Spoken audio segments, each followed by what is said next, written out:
Alright boys, welcome back to another video. Knicks Daily here. We're about 24 hours away from Game 6 in Indiana taking on the Pacers. If the Knicks win that, then they will go on to take on the Boston Celtics in the Eastern Conference Finals, which would be Sunday. So keep that in mind. It's a 2-day difference between days. OG Anunoby is not going to be playing in Game 6.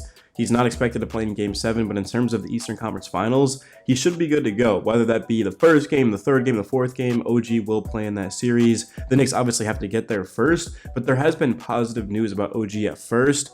All signs lean towards bad news, but now OG, he's out of the pool. He's doing on-court work, which means that he's ramping it up. He's getting about 8 hours of rehab in a day. Very good news for the Knicks because OG, when he's in the lineup, the Knicks are 25-6. They haven't lost back-to-back games all season, and the Knicks, they don't have much of a chance to be able to beat the Celtics without OG just because of his size and his length. And he just is an amazing defender. He's one of the best, I would say, top 5 defenders in the league. Jaylen Brown, Jason Tatum, these guys are very good scorers. The Knicks are going to need somebody with length to be able to contest them. Josh Hart's 6'4", Devo, Brunson. The Knicks just don't have a lot of size in there, especially because they're starting Miles McBride now. And at the 5, Isaiah Hartenstein. I do think the Knicks would give the Celtics a run for their money because the Celtics haven't been tested. They've gone up against the Miami Heat without Jimmy Butler.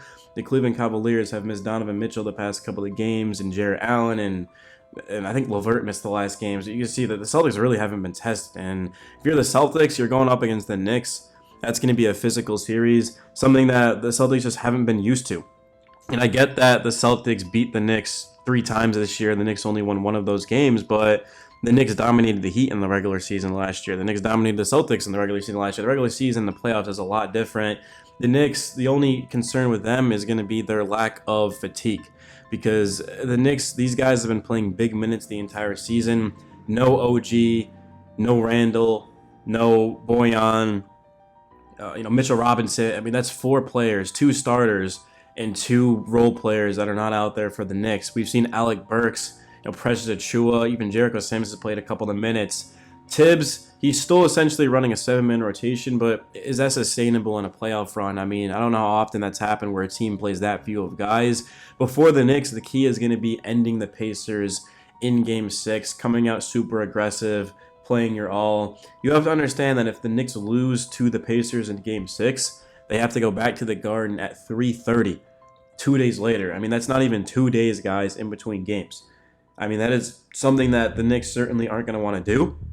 Now, of course, the Knicks have won every game this series at home, so I would have the Knicks winning that game. But in Game 7, anything can happen. The Pacers are just much more rested. They're playing much more guys. They're healthy. I mean, I think Benedict Arnold's like the only, or Benedict Arnold. Did I really just say Benedict Arnold, bro? Freaking stolen history.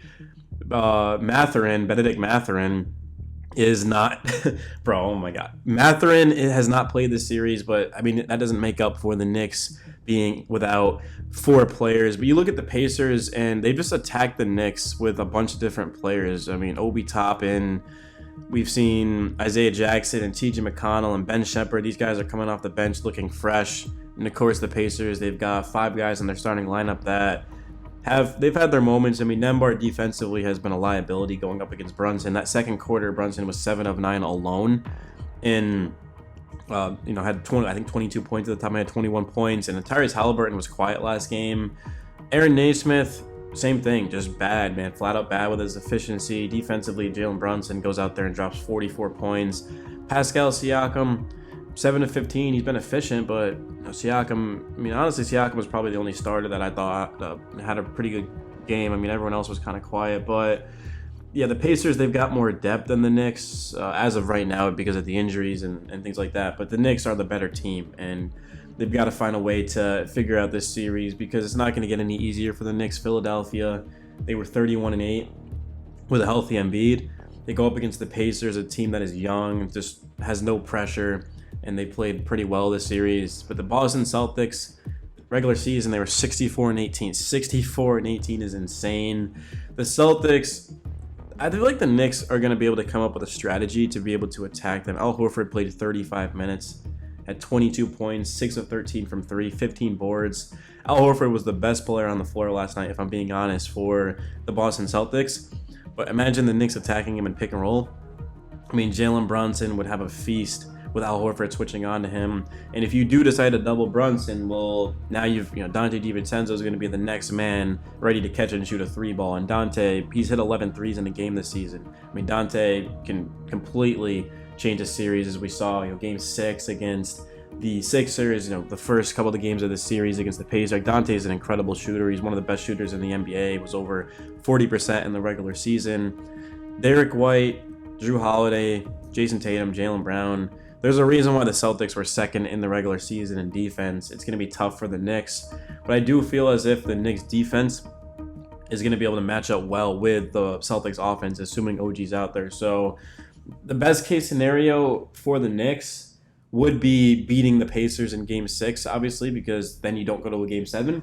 But if the Knicks do go to a Game 7 and they win that at home, that would give OG even more time to rest, right? I don't think there's going to be many Knicks fans listening right now saying that, oh, well, let's just wait for Game 7. Let's have all that pressure on us at home. I mean, that would be the biggest Knicks game in 25 years to that point.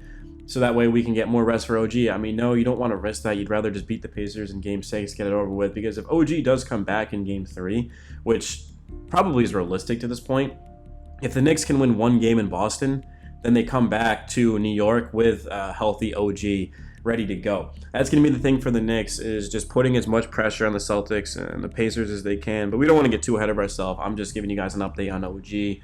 And, of course, we're going to go over everything, whether it be short-term, long-term. But yeah, that's the thing for New York, is this series, they've been extremely tested with all these injuries and the big minutes, but they've responded in a big way. I mean, the Knicks lost Game 4 in embarrassing fashion.